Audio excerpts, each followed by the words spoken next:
Korean Mafia boss accepted dinner at the Black Maid's home and felt what money could never buy. Welcome back, everyone.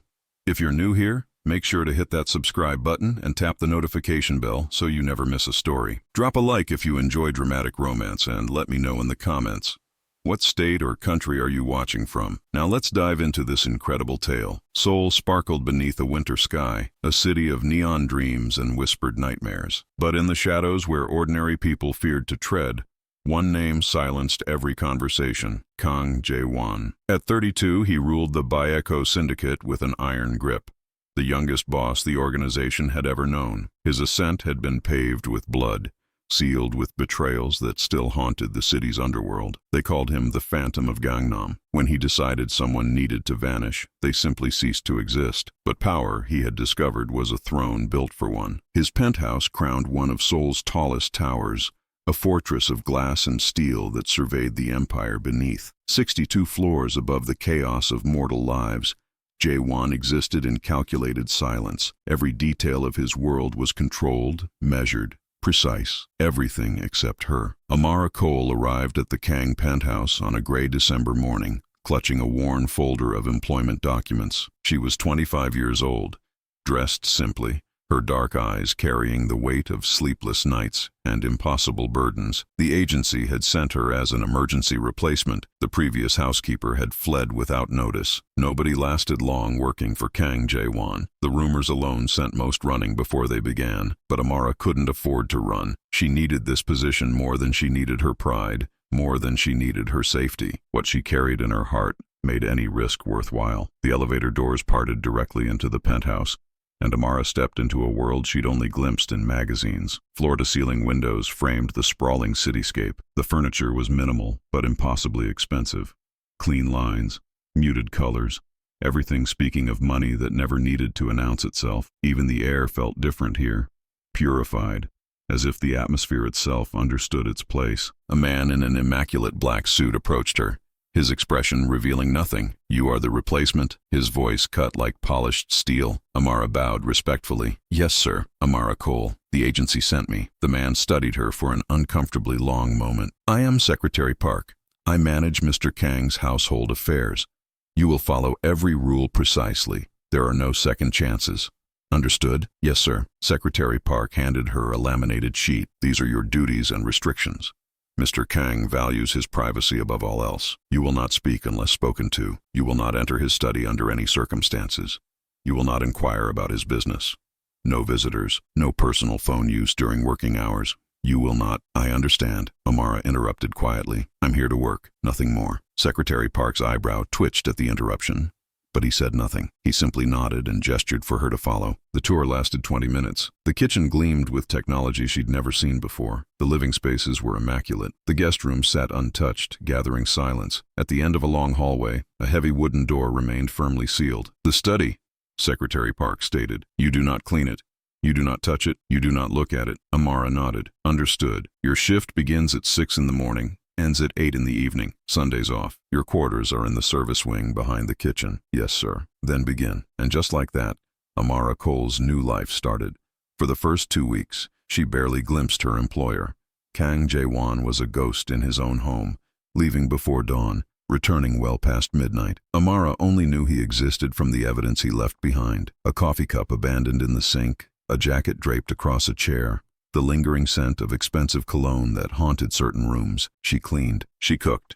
She maintained the penthouse in perfect order. When her shift ended, she retreated to her small room and counted the days until her first paycheck. But if Amara believed she was invisible in the Kang household, she was profoundly mistaken. Jae-won had noticed her from the moment she arrived. He'd watched through security cameras as she entered his home, studied the way she bowed too carefully, how her hands trembled slightly when accepting the rules. He'd expected another disposable employee who would flee within weeks. This one was different. It was in her eyes. Behind the exhaustion, behind the careful submission, something burned. Determination. Secrets.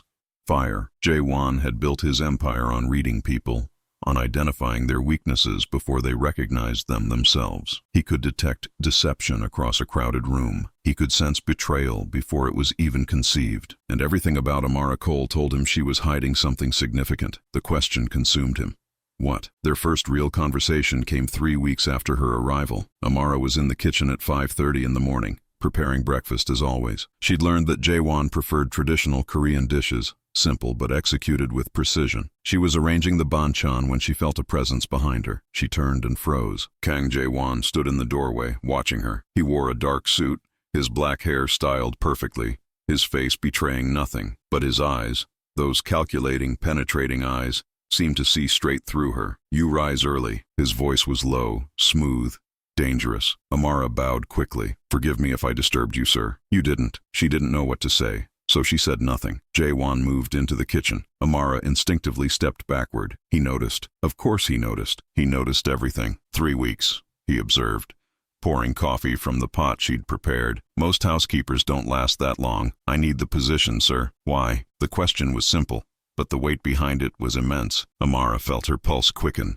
She'd prepared for this, rehearsed her answers countless times. "Debts," she answered carefully. "Family obligations." Jae-won sipped his coffee, studying her over the rim. "Family obligations. That's remarkably vague." "It's the truth, sir." "Is it?" Silence stretched between them. Amara kept her eyes lowered, hands clasped, breathing controlled. Finally, he set down his cup. "Breakfast looks acceptable." Then he was gone, leaving her alone with her racing heart. After that morning, Jae-won appeared more frequently. He would be in the living room when she came to clean. He would pass through the kitchen while she cooked. He would emerge from his study just as she finished the hallway. Nothing about Kang Jae-won was coincidental. Secretary Park observed these developments with growing unease. In 6 years of service, he had never witnessed the boss show interest in household staff. They were invisible to him, interchangeable, disposable. "The new housekeeper," Jae-won said one evening, not looking up from his documents. "What do you know about her?" Secretary Park consulted his tablet. "Amara Cole, 25 years old. American citizen, moved to Korea 4 years ago. No criminal record, no known affiliations. Previously worked at a restaurant and an international school. Her references were satisfactory. Family, parents deceased, no siblings on file. She listed no emergency contacts." Jae-won's frown deepened. No connections, no ties, no leverage. On paper, Amara Cole was exactly what she appeared. A struggling foreigner trying to survive in an expensive city, but Jae-won hadn't survived this long by trusting paper. "Have her followed," he said. Secretary Park hesitated. "Sir, may I ask, is there a specific concern?" Jae-won finally looked up and something unfamiliar flickered in his eyes. Not suspicion, not entirely. Something that almost resembled curiosity. "No specific concern. I simply want to know who's living in my home." The surveillance reports arrived within days. Amara Cole left the penthouse every Sunday at precisely 9 in the morning. She took the subway to a modest neighborhood far from Gangnam's gleaming towers. She would enter a small apartment building and remain for hours. "Building 312, Unit 405, Secretary Park reported. "The lease is under the name Grace Williams." "Who is Grace Williams?" "Still investigating." Jae-won leaned back, turning a pen over in his fingers. "What else?" "She visits a pharmacy twice weekly. The purchases are unusual. Prescription medications, but the quantities suggest they're not for personal use." "What kind of medications?" Secretary Park checked his notes. "Primarily treatments for chronic respiratory conditions. Pediatric dosages as well." The pen stopped moving. "Continue surveillance," Jae-won said quietly. "I want everything." Amara had no idea she was being watched. She moved through her days with careful routine, cleaning, cooking, maintaining the silence her employer seemed to require. But on Sundays, she became someone else entirely. She would wake early, choose her nicest clothes. Nothing fancy, but clean and bright. She would take the subway across the city, watching the neighborhoods transform from wealthy to modest to worn, and when she reached that small apartment on the 4th floor, she allowed herself to be who she truly was. "Auntie Mara!" The door flew open, and a small body crashed into her legs. Amara laughed, the first genuine sound of joy she'd made all week. "Hello, my precious girl," she said, kneeling to embrace the child. "Have you been good this week?" The little girl, barely 5 years old, nodded vigorously. "I helped Grandma make cookies, and I learned a new song at school. Tell me everything." Amara lifted the child and carried her inside, where an elderly woman was rising slowly from a chair. Grace Williams was 71 years old, and the toll of her illness showed in her thin frame and labored breathing, but her eyes were warm as she watched the reunion. "You're too thin," Grace said immediately. "Are they not feeding you at that job?" "I'm fine, Grandma Grace. Please sit down." "I'm old, not helpless." But she sat anyway, and Amara noticed the wheeze she tried to hide. The respiratory condition was getting worse. The medications were barely maintaining stability. The doctors had been clear.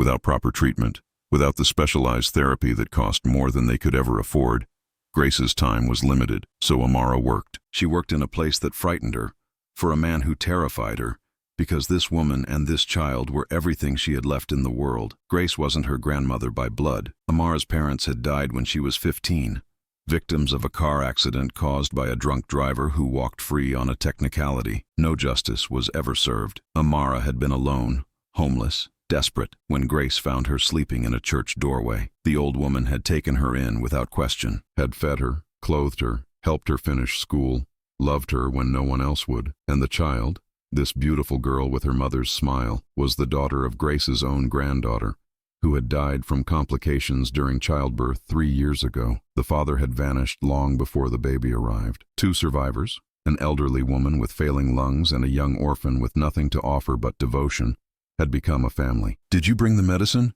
Grace asked quietly, after the little girl had run off to find a drawing. Amara nodded, pulling a small bag from her purse. "Getting harder to afford," she admitted, "but I managed this month." "You're destroying yourself for us." "I'm doing exactly what needs to be done." Grace took her hand. "I worry about you, child. That place you work. Those people. I've heard things. Stories are just stories, Grandma. I clean a rich man's apartment, that's all." "Is it?" Amara forced a smile. "Now tell me about Lily's school." The subject changed, but Grace's worry remained. Jaewon read the final surveillance report alone in his study. Amara Cole was not what she appeared. She wasn't a simple housekeeper with debts. She was a woman carrying an impossible burden, supporting an elderly woman who wasn't her relative and a child who wasn't her daughter, spending every penny on medicine and rent and school fees. She was working herself to exhaustion for people who had no claim on her except love, and she had never said a word about it. Jaewon stared at the wall for a long time. In his world, everyone had an angle. Everyone wanted something. Loyalty was purchased, and love was a weakness to be exploited. He had learned these lessons young and built his entire existence around them. But this woman, this ordinary, exhausted, stubborn woman, confused him completely. Why sacrifice so much for people who weren't even her family? Why work in a place that clearly terrified her without ever complaining? Why did she still have that fire in her eyes when life should have broken her years ago? He needed to understand her, because if she was truly what she appeared to be, then she was something Jaewon had stopped believing existed, something good. The next morning, Jaewon found Amara in the kitchen as usual, but instead of leaving after a few cold words, he sat down at the table. She froze mid-motion, ladle suspended over a pot of soup. "Sit down," he said. "Sir?" "Sit." It wasn't a request. Amara set down the ladle and lowered herself into the chair across from him, heart pounding. Jaewon studied her for a long moment. "How long have you been taking care of them?" The color drained from her face. I don't know what you mean, sir." "Grace Williams, the child." "How long?" Amara's hands clenched in her lap. He knew. He knew everything. She would lose her job, and then she would lose them. "Please," she whispered. "Please don't fire me. I'll work harder. I need this job." "I'm not going to fire you." She looked up, shocked. Jaewon's face remained unreadable, but something in his voice had shifted, something almost soft. 8 years, she said finally. "Grace found me when I was 17. Lily came 3 years ago when her mother died. They're not your family. They're the only family I have." The words hung between them. Jaewon felt something move in his chest, something he couldn't identify. "Why didn't you mention them in your application? People don't want employees with complications. I've lost jobs before because they thought I'd be unreliable. So you lied." "I omitted." Amara met his eyes. "There's a difference. I never lied to you, Mr. Kang." A ghost of a smile crossed his face. This woman was arguing semantics with the head of the Baiko syndicate. "The old woman is sick. Yes. The treatments are expensive. Yes. Your salary isn't enough." Amara's jaw tightened. "I'm managing." "Are you?" She didn't answer. They both knew the truth. She was drowning. Jaewon stood. "Come with me, sir. Now." He walked out without waiting. After a moment she followed. He led her to the heavy wooden door at the end of the hallway, the study, the forbidden room. Jaewon pushed open the door and gestured for her to enter. Amara stepped inside and stopped. She'd expected, she didn't know what, evidence of crimes perhaps, something dark and terrible. Instead, she found a library, walls lined with books, hundreds of them, shelves reaching the ceiling with a rolling ladder, a large desk near the window, and on the desk, a photograph. "My mother," Jaewon said, following her gaze. "She died when I was 12. Amara looked at the photo. A beautiful woman with kind eyes, her arm around a young boy who hadn't yet learned to hide his emotions. She was sick for a long time. My father refused proper treatment, said it was too expensive, said she was weak. His voice was controlled, but Amara could hear the ancient rage beneath. I swore I would never let money be the reason someone I cared about suffered. He turned to face her. I'm going to pay for the old woman's treatment. Amara stared. What? Her therapy? Her medications? Everything. I don't understand. Why would you? Because I can. Because you work for me. Which makes your problems my problems. He paused. Because you remind me of someone I used to be, before all of this. Tears filled her eyes. I can't accept that. It's too much. The cost is nothing to me. But why? You don't even know me. Jaewon looked at her for a long moment. I'd like to, he said quietly, if you'll let me. Quick reminder, if you're enjoying this story, hit that like button and make sure you're subscribed.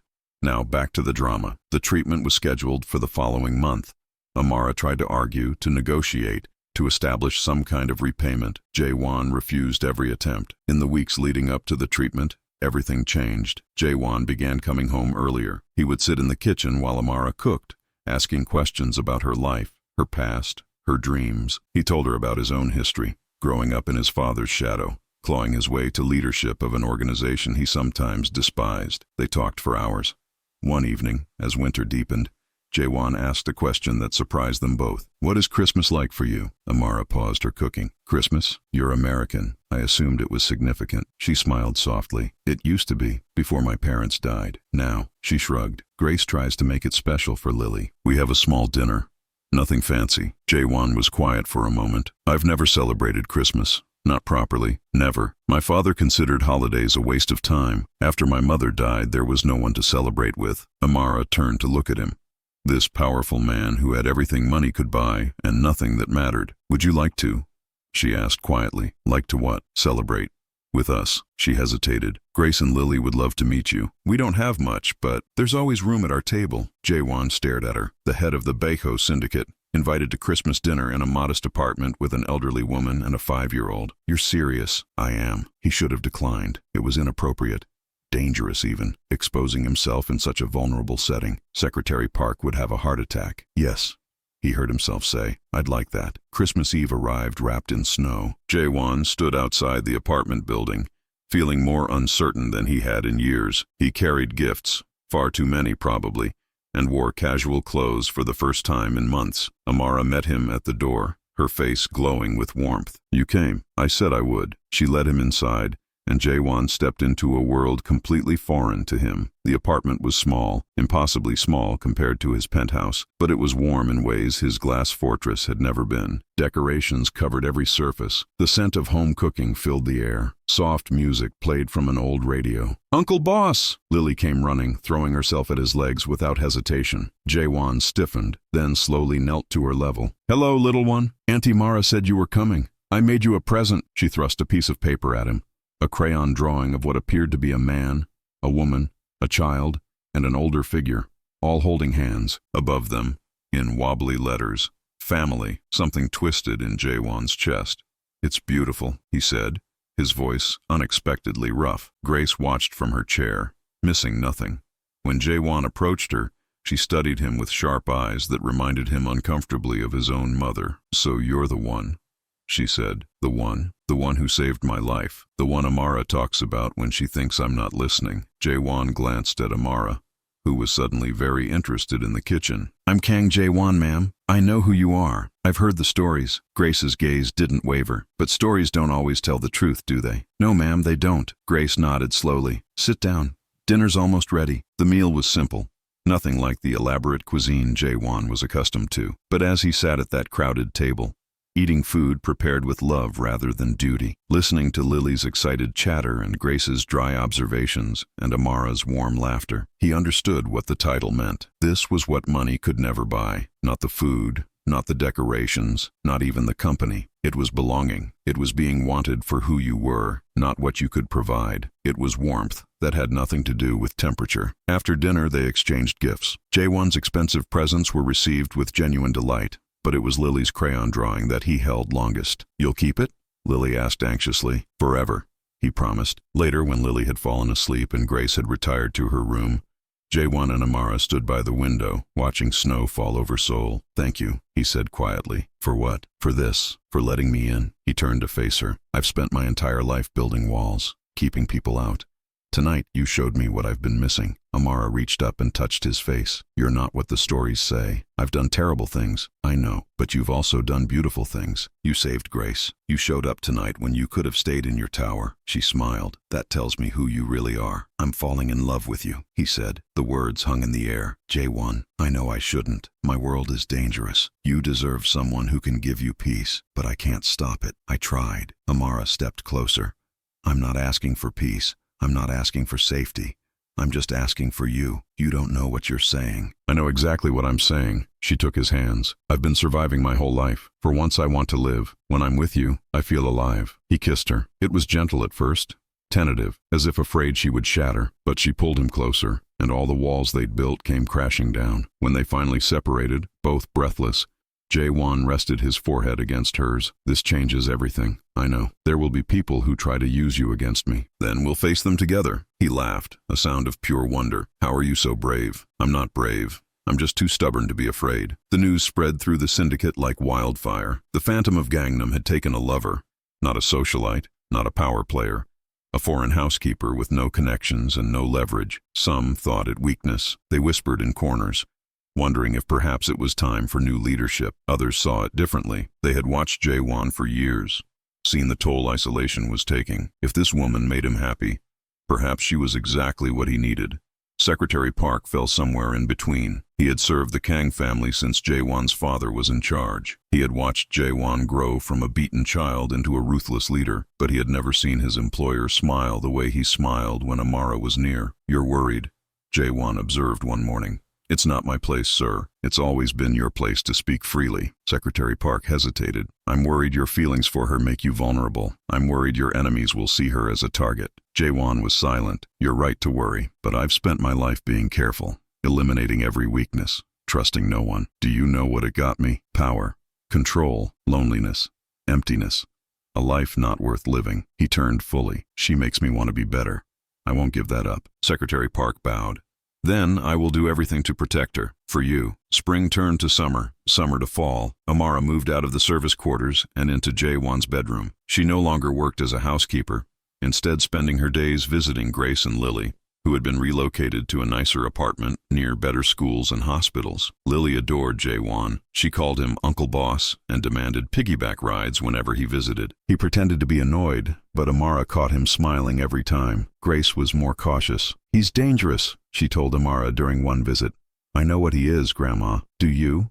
Amara took her hand. "He's done terrible things, but he's also kind and lonely and desperately trying to be better. Doesn't everyone deserve that chance?" Grace sighed. "You sound like me 50 years ago, and you loved Grandpa until the day he died." "I did, but it nearly broke me." She squeezed Amara's hand. "I don't want that for you. Maybe some things are worth being broken for." The trouble began in winter. A rival organization, the Hwang clan, had been pushing into Baiko territory for months. Jae-won responded with measured force, trying to avoid all-out war. But the Hwangs were hungry, reckless, and their leader, Hwang Jun-sik, was looking for any advantage. He found it in Amara Cole. "The Phantom has a woman," Jun-sik told his lieutenants. "A nobody, a foreigner, and from what I hear, he's obsessed with her." "What are you suggesting?" Jun-sik smiled coldly. "I'm suggesting we give Kang Jae-won a reason to make mistakes." Amara was leaving the hospital after Grace's checkup when they grabbed her. A van screeched up.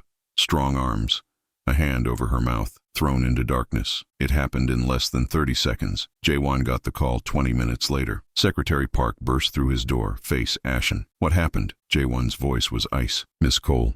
She's been taken. Hwang Jun-sik is claiming responsibility. He's demanding your territories, all of them." The temperature in the room dropped. "Find her," Jae-won whispered, his voice somehow more terrifying than any scream, "or I will burn this city to the ground." Amara woke in darkness. She was bound, lying on cold concrete in what appeared to be a warehouse. A man stood watching her. "Amara Cole," he said, approaching. "The woman who captured the Phantom's heart." I expected someone more impressive. Amara forced herself to stay calm. "Who are you?" "Hwang Jun-sik. He won't give up his organization for me." Jun-sik smiled. "I think he will. You don't understand. The syndicate isn't just his property. It's his responsibility. Thousands depend on him. Junsik's face darkened. You should be more careful how you speak to me. The slap came fast and hard. Amara tasted blood, but she looked up at him and smiled. You've already lost. You just don't know it yet. Jae-won received the ransom video 12 hours later. Amara was tied to a chair, a bruise blooming on her cheek. Junsik delivered demands with theatrical arrogance, but Jae-won's attention was on Amara. While Junsik's back was turned, she looked directly at the camera. Her eyes moved deliberately. Left, right, up, down, left, left. Then she blinked rapidly. 3 times, pause. 2 times, pause. 5 times. A code they had developed together. Half joke, half precaution. She was telling him where she was. I know where she is, Jae-won said. Secretary Park looked up. How? She told me. The assault was swift and brutal. Jae-won led it personally. His men begged him to stay back, but he refused. They hit the building from 3 sides. Junsik's guards were overwhelmed within minutes. Jae-won found Junsik in the main room, using Amara as a shield, knife at her throat. Stay back, Junsik screamed. Jae-won, Amara said calmly. He's terrified. His hand is shaking. She was right. Let her go, Jae-won said, and I'll make it quick. You don't give orders. Amara moved, dropped her weight, twisted away. Junsik lost his grip. Jae-won fired. The bullet caught Junsik in the shoulder. He crumpled, screaming. Jae-won was at Amara's side instantly, cutting her bonds. I've got you. You're safe. I knew you'd come. Always. Behind them, Junsik groaned. You haven't won. My family will retaliate. Jae-won raised his gun. Amara grabbed his arm. Don't. He hurt you. I know. But if you execute him, you'll start a war that never ends. She cupped his face. You're better than this. The war inside him was visible. Every instinct screamed for vengeance. But she was looking at him with such faith. For her, he could be different. He lowered the gun. Take him. Keep him alive. We'll negotiate from strength. As Junsik was dragged away, Amara held Jae-won close. You're going to be the death of me, he murmured, or the saving of you. The aftermath changed everything. The Hwang clan negotiated surrender. Their territories were absorbed, but the bloodshed was avoided. In the syndicate, Amara's role transformed. She was no longer just Jae-won's lover. She had become a symbol, a moral compass. The men who dismissed her as weakness began to see differently. They respect you, Jae-won told her one evening on the balcony. They've started calling you the Heart. Amara laughed. That's ridiculous. Is it? You've changed things. You've changed me. She leaned into him. I didn't do anything except love you. That's everything. They stood in comfortable silence, watching the city. I want to marry you, Jae-won said. Amara went very still. I know it's complicated. My world isn't safe. I can't promise peace, but I can promise I'll spend every day trying to be worthy of you. He turned her to face him. Amara Cole, will you marry me? Tears streamed down her face. Yes, 1,000 times yes. The wedding was small, intimate. Nothing like the grand affairs powerful men usually threw. Lily was the flower girl, scattering petals with exaggerated seriousness. Grace sat in the front row, dabbing her eyes. When Amara walked down the aisle in simple white, Jae-won forgot how to breathe. You look, he trailed off. You too. She squeezed his hands, like a man who finally found what he was looking for. Later, Grace approached Jae-won. If you ever make her cry tears of sadness, she said, I don't care how many soldiers you command, I will find a way. Jae-won smiled genuinely. I believe you, and if I ever hurt her, I'll deserve it. Grace nodded slowly. You'll do just fine. Years passed. Under Amara's influence, Jae-won shifted the syndicate's operations. The drug trade shut down. Trafficking rings were dismantled. Money flowed into legitimate enterprises. It wasn't a fairy tale transformation. There were still moments of violence, still enemies, still compromises, but it was progress. Lily grew up healthy and happy, blissfully unaware of Uncle Boss's real occupation. She thought he ran a boring investment company, which was technically true now. Grace lived to see her 90th birthday. When she finally passed, peaceful and content, she left behind a legacy of love. And Amara and Jae-won, against all odds, were happy. Not perfectly happy. There were fights, moments when darkness threatened to overwhelm light. Nights when he woke from nightmares and she held him. Days when she mourned the normal life she might have had. But through it all, they had each other. One evening, many years later, they stood on the same balcony where so much had changed. Do you ever regret it? Jae-won asked, staying with me. Amara considered the question. I regret nothing. Every choice led me here, to you, to Lily, to this life. She turned to face him. You asked me once why I wasn't afraid of you. Remember what I said? You said you saw a man. I still do. Every day I see him, and every day I love him more. Jae-won pulled her close. I never believed in redemption, he murmured. Never believed someone like me could deserve happiness. And now I believe in you. That's enough. They stood together as the sun set over Seoul. It wasn't a fairy tale. It was better. It was real, and that's the story. If it touched your heart, don't forget to subscribe and hit that notification bell. Drop a comment telling me what you thought and what state or country you're watching from. Until next time, take care.